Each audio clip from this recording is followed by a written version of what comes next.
Dealing with difficult people, rude, insulting, irritating, just downright mean, people can get in your way and really interrupt your energy and the flow of your life.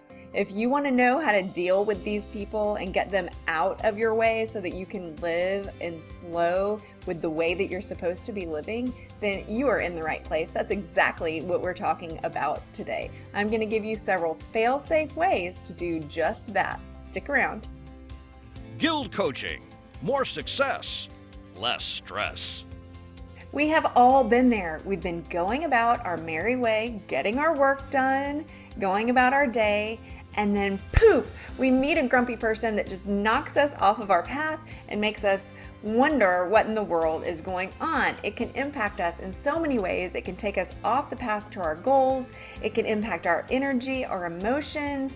It can impact everything, and sometimes you let it throw you into a bad mood. I know you do. I've done the same thing, but that's absolutely not okay because you are in control of your own energy and your own moods. So when you're dealing with these grumpy people, there are several things that you can do to make sure that you're not allowing them to influence your energy and your mood. The very first thing is to try to have an understanding of the motivation behind the behavior in the first place. If you can understand why that person is acting in that way, it will help you to have a more compassionate outlook and more compassionate answer for that person. I'm not saying that their behavior is okay. It is not okay for anyone to treat you poorly. But when someone treats you poorly, you have to remember there's something wrong with them. There's not something wrong with you. There's something wrong with them. So understanding what that wrong thing is can help you to have appropriate responses. For example, I once worked in a fairly small workplace with a coworker who had recently lost an adult child suddenly. It was this person's only child. They were very, very close, and it was this sudden, tragic death. And it really impacted, obviously, really impacted my coworker. We were in a very small workplace, and we all worked very closely with each other. And this person's treatment of other people wasn't the best. We knew that it wasn't intentionally ugly, wasn't intentionally insulting, but that's how it came out. But understanding what this person was going through helped us to be more compassionate, and it actually helped us, as that person's coworkers, to love that person more. So understanding a person's motivation can help you bring the right type of response to the situation.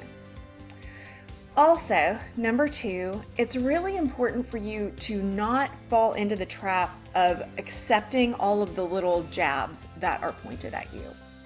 Instead of accepting those as standalone little jabs, because that can really hurt and it can really lower your energy, it can really get in the way of your happiness. Instead of accepting those, then what you need to do is ask yourself, what does this person want in the end game? What is this person's end goal? If you can focus only on the end goal and ignore this person's insults and talking around the end goal, and you're only focused on what that person wants, then you're going to have the chance to present that in a way that speaks both to your needs and that person's needs. Usually when somebody is very aggressive, ugly, insulting, when they're coming at you and they need something, it's because that need hasn't been met for a long period of time, or they've gone to other people to meet this need and have been turned away. So you're really paying the bill for other people's poor treatment and other people's experiences with that person. So number 1, figure out what's going on in their life if you can. Number 2, figure out what that person wants as an end game goal. Both of those can really help you. Now, number 3 is really my piece de resistance when it comes to dealing with difficult people, and I call it gift wrapping. What you want to do in gift wrapping is all about the messages that you deliver. When I'm delivering this message to you, I want to deliver it in such a way that you find it valuable and useful, and that you realize that I am doing this, I'm creating this video to help you increase your success and lower your stress. If that is how you feel, then great. That's how I've gift wrapped this message for you. You want to back up with difficult people, and you don't want to match their energy. You want to create the communication style that you want to receive back from them. So when you receive positive things from people, you want to match those positive things so that the positive exchange will continue to happen. When you receive negative things from people, you do not want to match that energy. You don't want to mirror that, because you don't want to give them negativity and then they're just going to give you negativity back, because you will attract what you put out. You will attract what you put out. Energy attracts like energy. So you're receiving ugliness, it makes you want to bite back. But that's absolutely the wrong thing to do in that situation. Don't bite back. That will only get you more ugliness. So ugliness comes towards you. You say, I don't accept this. Energetically, you don't say, I don't accept this to the other person. But energetically, you make the decision to not accept it. And then you answer with kindness. Ugliness comes at you. Kindness. You make sure that you are gift wrapping your statements. So if somebody comes at you and accuses you of something, let's say you're at work and there's a rule that you have to clean your coffee mugs after you use your coffee mug so that everybody's not leaving dirty mugs in the break room sink. And the mug that you use every single day is in the sink and it's dirty, only you didn't have coffee today. And let's say somebody comes in and just starts accusing you. Jane, you left your mug and this and this and this, and I'm not your mother, and nobody else is supposed to clean up after you. And all of a sudden you're accepting all this stuff. Well, of course, Jane's going to want to say, I didn't even have coffee today. Right? But that would be the wrong thing. The right thing to do, and I'm always going to give you this instruction, the right thing to do is take a deep breath and think, what's the other angle? What's a kind angle? You can say, gosh, Seymour, I'm really sorry that mug's in there. I didn't have coffee today. I know it's the mug I usually drink out of, so I can see how you would have come to the conclusion that I left that in there. But I didn't drink coffee today. So thanks for letting me know, but it wasn't me. It's just softer. A few more words and softer. That's what gift wrapping is. It may take you a little bit longer. It will take you a little bit longer. Not may. It will take you a little bit longer. But the benefits that you will receive from taking that little bit of extra time to gift wrap your statements will pay off tenfold. All of a sudden, the people who originally came in an attacking way to you become your allies. It might not happen the first time you do it, but with consistency, they will become your allies. I do promise you that.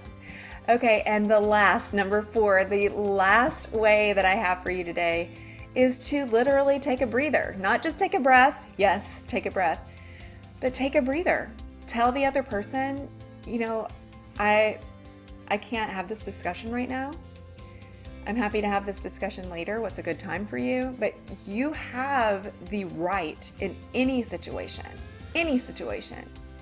to take a timeout.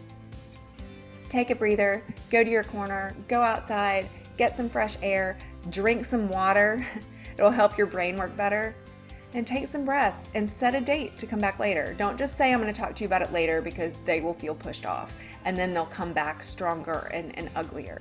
So when you take a breather, set a date, make a good agreement to set a date with them. So if they come at you at 10 in the morning and you need a breather and you think, you know what, I just need to think about this.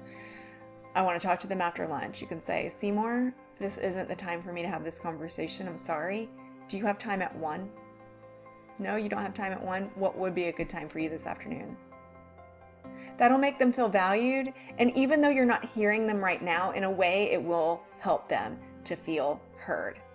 If any of these points have been things that you identified with, will you please let me know in the comment section? Just tell me what spoke to you.